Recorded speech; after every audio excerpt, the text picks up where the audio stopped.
하나님의 말씀은 구약성경 사사기 20장 26절에서 35절까지의 말씀입니다. 구약성경 사사기 20장 26절에서 35절까지의 말씀입니다. 새벽 예배 현장에 나와 계신 모든 성도들과 또 온라인으로 예배에 참여하는 우리 성도들, 저와 한 절씩 교독하도록 하겠습니다. 제가 먼저 읽겠습니다. 이에 온 이스라엘 자손 모든 백성이 올라가 베델에 이르러 울며 거기서 여호와 앞에 앉아서 그 날이 저물도록 금식하고 번제와 화목제를 여호와 앞에 드리고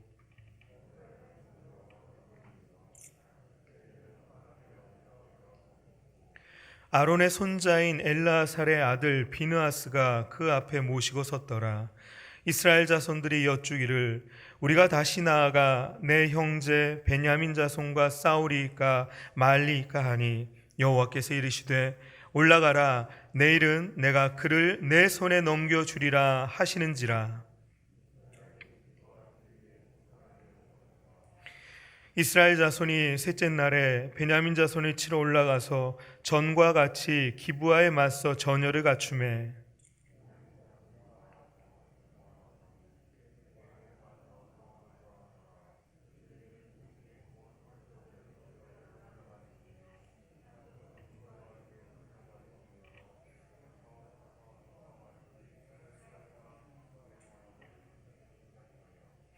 베냐민 자손이 스스로 이르기를 이들이 처음과 같이 우리 앞에서 패한다 하나 이스라엘 자손은 이르기를 우리가 도망하여 그들을 성읍에서 큰 길로 꿰어내자 하고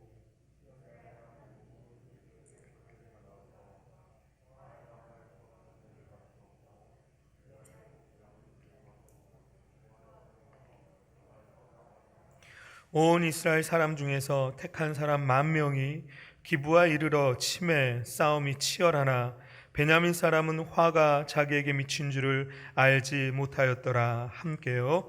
여호와께서 이스라엘 앞에서 베냐민을 치심에 당일에 이스라엘 자손이 베냐민 사람 25,100명을 죽였으니 다 칼을 빼는 자였더라. 아멘. 오늘도 귀한 예배의 자리에 함께 하시는 모든 주사랑 가족들을 사랑하고 축복합니다. 우리가 이렇게 예배 드릴 수 있다는 것 자체가 얼마나 감사한 일인지 다시 한번 하나님께 영광을 올려드립니다. 생명의 말씀, 능력의 말씀을 통해 우리의 심령이 새로워지고 믿음이 더욱 굳건해지는 복된 시간 되시길 소망합니다. 우리는 그동안 사사기 중반부까지 12명의 사사가 어떻게 세워지고 그들을 통해 하나님의 뜻이 어떻게 펼쳐졌는지 살펴보았습니다. 그리고 이제 사사기 후반부에는 더욱 심각해진 이스라엘 민족의 종교적인 타락 그리고 윤리적 타락의 문제를 접하게 됩니다.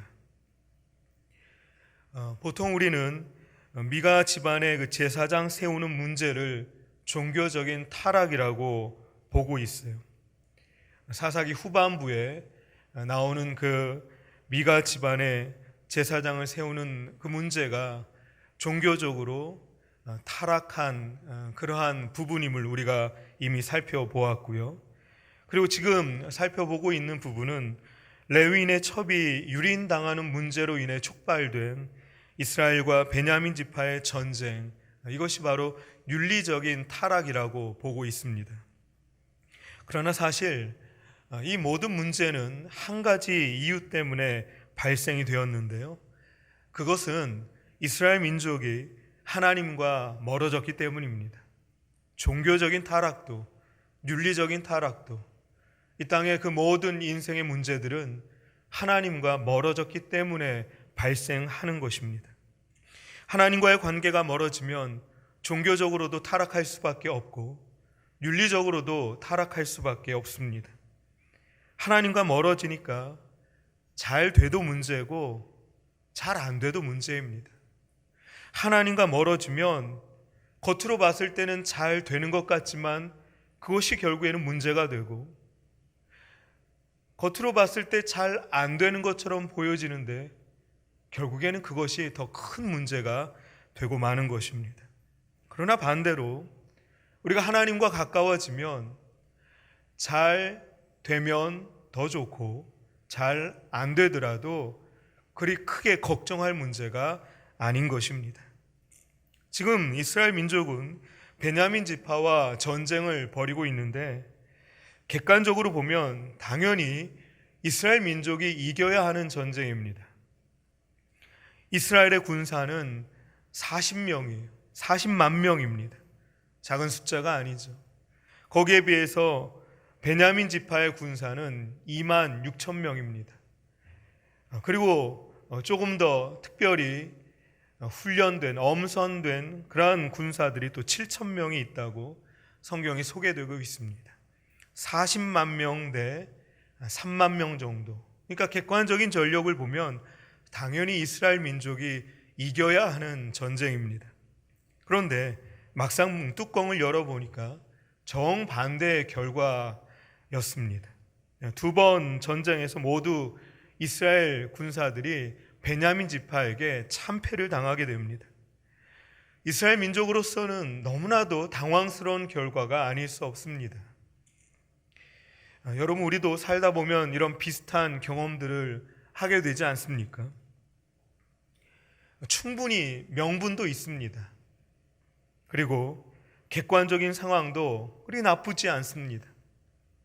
하나님께 물어보기도 했습니다. 지금 이스라엘 백성이 딱 그런 모양이거든요. 베냐민 지파와 전쟁을 벌이는 명분이 있습니다. 그리고 객관적인 전력은 분명히 이스라엘 군사들이 앞섭니다.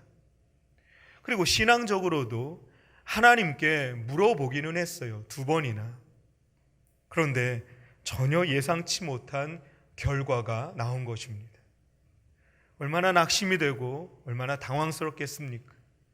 우리의 삶에도 그런 일들이 종종 있는 것처럼 말입니다.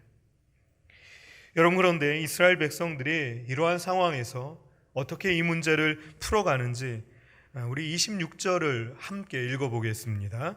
26절입니다. 시작. 이에 온 이스라엘 자손 모든 백성이 올라가 베델에 이르러 울며 거기서 여호와 앞에 앉아서 그날이 저물도록 금식하고 번제와 화목제를 여호와 앞에 드리고. 아멘. 이스라엘 민족이 금식하며 번제와 화목제를 드립니다. 여호와 앞에 앉아 있다는 이 문장이 저는 오늘 본문을 묵상하면서 마음에 다가왔습니다. 여호와 앞에 앉아 있다. 이스라엘 민족이 이제서야 정신을 차린 것이죠. 무엇이 중요한지 알게 된 것입니다. 여호와 앞에 앉아 있으면서 하나님께 주목하며 초점을 맞추고 있는 것이죠.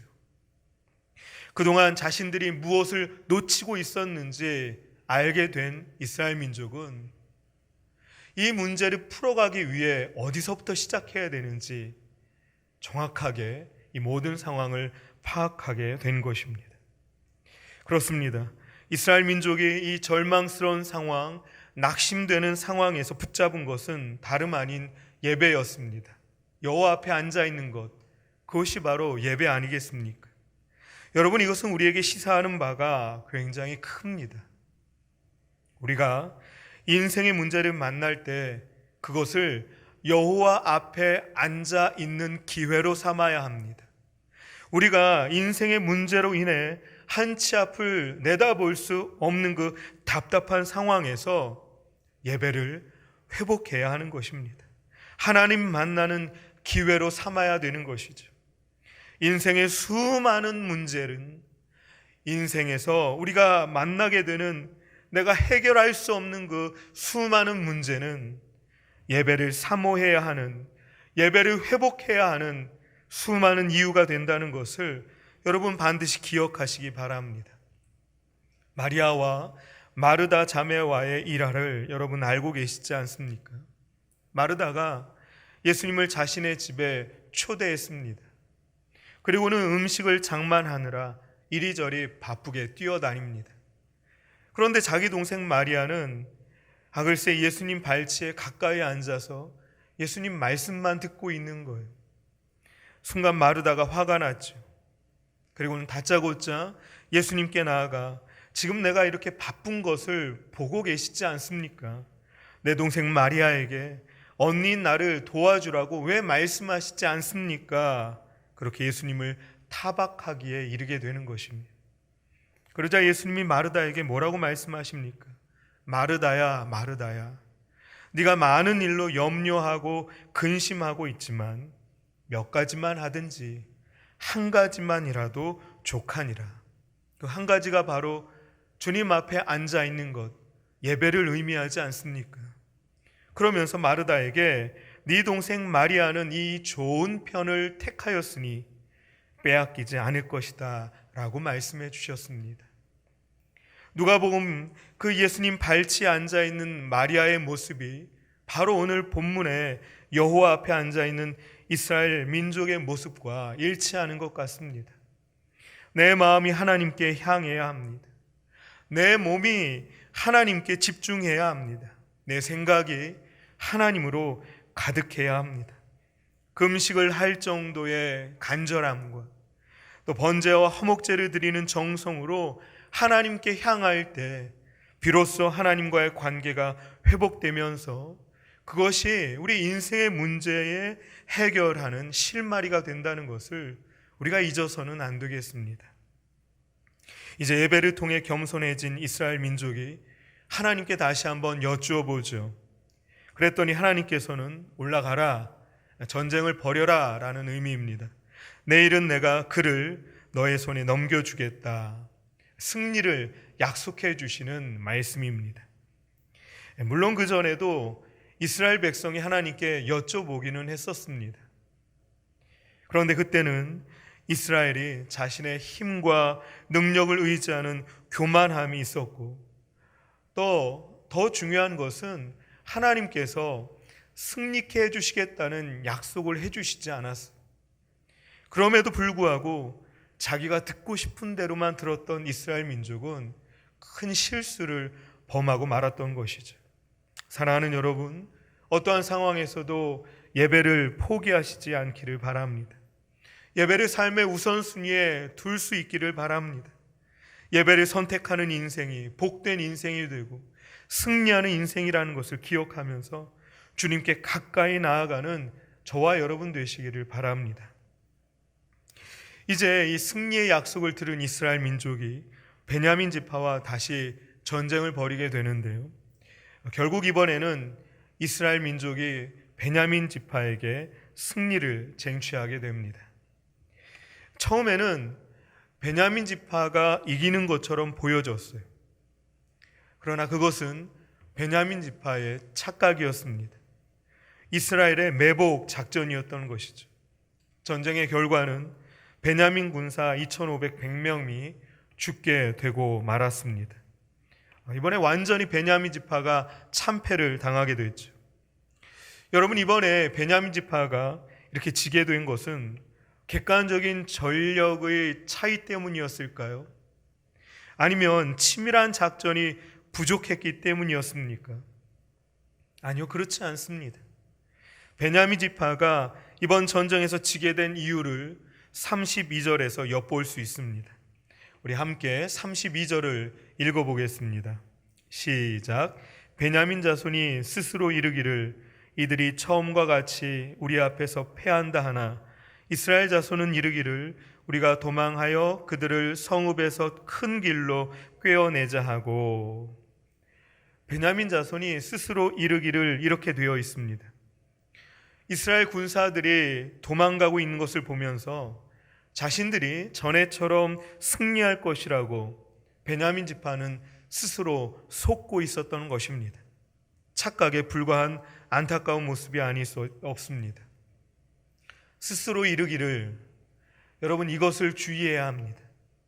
하나님과 멀어지면서의 스스로의 생각, 스스로의 의지를 붙잡게 될 때 우리는 커다란 오류에 빠지기가 쉽습니다. 지금 베냐민 지파는 하나님의 시각이 아니라 지극히 인간적인 자신들의 시각, 자신들의 주관적인 판단을 의지하고 있는 것입니다. 태초에 하나님이 천지를 창조하셨다고 시작되는 창세기 1장에는 빈번하게 등장하는 문장이 있습니다. 그것은 하나님 보시기에 좋았다는 구절입니다. 첫째 날 빛을 만드시고 하나님 보시기에 좋았다고 하시면서 차례차례 마지막 사람을 만드실 때까지 하나님은 매번 하나님 보시기에 좋았다고 하십니다. 여러분, 하나님 보시기에 좋은 인생이 복된 인생인 줄로 믿으시기 바랍니다. 하나님 보시기에 좋은 삶은 절대로 저절로 만들어지지 않습니다. 여호와 앞에 앉아있는 그 예배의 훈련을 통해 하나님의 시각에 맞춰가는 믿음의 근육이 자라나고 성장하게 되는 것입니다. 그런데 지금 베냐민 지파는 어떻습니까? 하나님 보시기에 어떠한가 보다는 내가 보기에 어떠한가, 내 생각에 어떠한가, 거기에 더 집중하고 있습니다. 여러분, 이렇게 되면 반드시 우리는 실수하게 되어 있고 죄악에 사로잡히게 되고 맙니다. 하나님 보시기에 좋았다고 되어 있는 창세기 1장을 지나서 창세기 3장에 보시면 아담과 하와가 범죄하는 장면을 볼 수 있는데요, 말씀을 자세히 보시면 뱀이 여자에게 하나님께서 먹지 말라고 한 그 선악을 알게 하는 나무의 열매를 네가 먹어도 결코 죽지 않을 것이라는 유혹을 할 때, 성경에 보시면 여자가 그 나무를 본즉 먹음직도 하고 보암직도 하고 지혜롭게 할 만큼 탐스럽게 보였다고 합니다. 하나님 보시기에는 그 열매는 먹으면 죽게 되는 저주의 열매였는데, 사단의 유혹을 받은 여자가 그 나무를 볼 때는 꽤 괜찮아 보이는 열매로 착각하게 되었던 것입니다.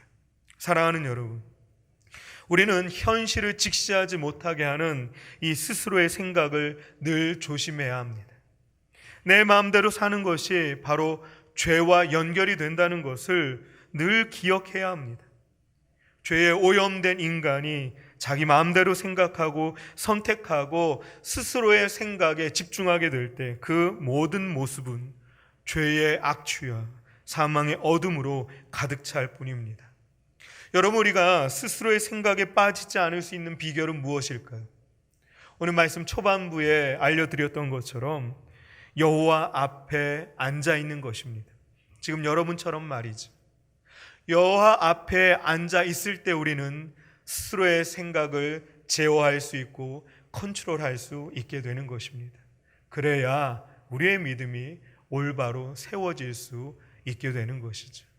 사랑하는 여러분, 오늘 우리가 듣고 본 이 말씀을 오늘 우리의 삶에 적용할 수 있어야 되겠습니다. 여호와 앞에 앉아 있을 때, 예배를 회복할 때, 그때서야 비로소 우리는 하나님의 정확한 뜻을 알게 됩니다. 스스로의 생각으로부터 조심하고 주의할 수 있게 되는 것이죠. 주님의 말씀에 순종하며 승리하는 저와 여러분 되시기를 축복합니다. 기도하겠습니다. 하나님 아버지, 감사합니다. 여호와 앞에 앉아 있다는 것이 얼마나 귀하고 복된 일인지 깨닫게 됩니다.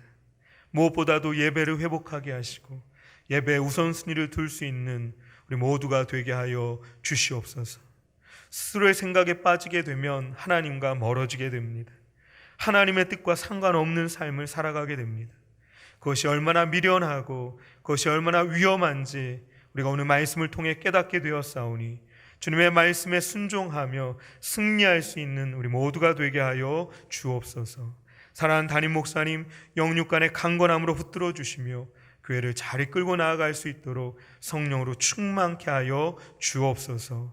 오늘도 여러 가지 기도 제목으로 주님 앞에 기도할 때에 힘 주시고 능력 주시고 주의 사랑과 은혜를 더하여 주옵소서. 감사드리며 예수님의 이름으로 기도하옵나이다. 아멘.